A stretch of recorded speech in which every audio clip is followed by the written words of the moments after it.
Wednesday's vlog inside the studio here. Culotta The Prince recapping today's show where we dominated the topic of the college football playoff national championship last night, in which Ohio State really just dominated Oregon 42-20. Cardell Jones, 240 yards passing with a score. Ezekiel Elliott, the MVP of the game, going over 200 yards rushing for the third straight game. 4 touchdowns for him on the ground last night. You and I both liked Oregon going to the game, said they were facing some adversity off the field, but really the better team, not only did they dominate the game, they won the game. That was the best team in college football. Yeah, it was without question. The difference that we've seen with the college football playoff, as we've seen with the BCS, is that in the BCS era, they would take the two teams who had the best season, pair them off against each other in one game. Had that system been in place this year, you would have seen Alabama and Florida State play last night. It would have been last night. What you saw with the 4-team playoff was a team like Ohio State that didn't have the best season. They had that loss to Virginia Tech, which we all agree was a bad loss, but they found a way to get better as the season progressed. And when they got into the playoffs, they beat the number 1 seed Alabama. They beat the number 2 seed Oregon. They did both of those in convincing fashion. That's why, without question, you look at Ohio State, they're the national champions because in the playoff system, the world has changed.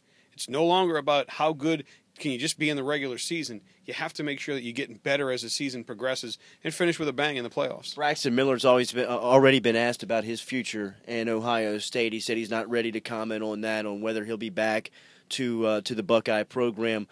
First off, Cardell Jones, if you are in his camp, what are you telling the redshirt sophomore who's draft eligible? If I'm his family, hey buddy, let me talk to you for a second. When is your draft stock going to be better? If Miller stays, if Barrett comes back healthy, he's not going to be the starting quarterback there. You said on the air something I thought was funny. He's never started a game at the Horseshoe. Right. But he won a national championship, won a Big Ten championship, won a Sugar Bowl, 3-0. Look, his stock will never be higher than it was this morning. Is the Braxton Miller LSU possibility, is that real? Well, LSU hasn't talked with him because he hasn't gotten his release yet. So until he gets his release, you don't know what the situation is with that. I know the LSU coaching staff, while they're always interested in adding more talent to the roster, I'm sure there's a lot of question marks about Braxton Miller because he's had 2 shoulder surgeries in the last year. Talked to Ed Ogeron this morning. We talked to him a lot about the recruiting dead period being lifted on January 15th.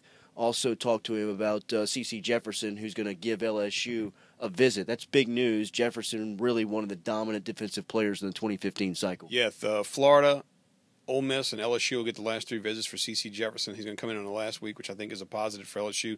To this point, Brick Haley and Bradley Del Pivito have done a really good job recruiting him. So it's interesting to see what happens with LSU the rest of the way out. One of the other things that was interesting in talking with Coach Ogeron is, he explained some of the different ways with that 40 front that Ohio State was able to get pressure against Oregon. Sometimes we tend to forget with all the recruiting stuff that we utilize Coach for as a resource that he's actually a pretty good defensive line coach, and he was explaining some of the different things. It's well worth checking out in the podcast. Think he'll be LSU's defensive line coach someday? Someday, maybe. I just don't know when.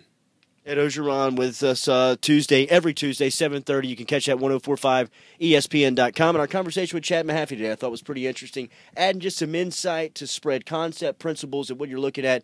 Mahaffey leading probably one of the top programs in high school football in the state right now in U-High. Jordy, when you look at the offensive progression that U-High's made, they've found a way as they've developed their passing game to still be a power run team inside of that. And I think those are interesting things for us to pay close attention to because it's something that we keep talking about. If LSU is going to advance their offense, utilizing some of those theories and principles. Find the podcast 1045ESPN.com and check the On Demand tab. Remember, follow us on Twitter at 1045ESPN. We love the interaction every day inside the huddle, driven by the Sterling Automotive Group. Search WNXX inside your Apple and Android stores. Cade Wassan on the other side of the camera. The Prince. I'm Jordy Culotta. We're back with you tomorrow morning, 7 to 9 a.m. for Culotta and the Prince, 1045ESPN.com, 1045, 1049 ESPN Baton Rouge.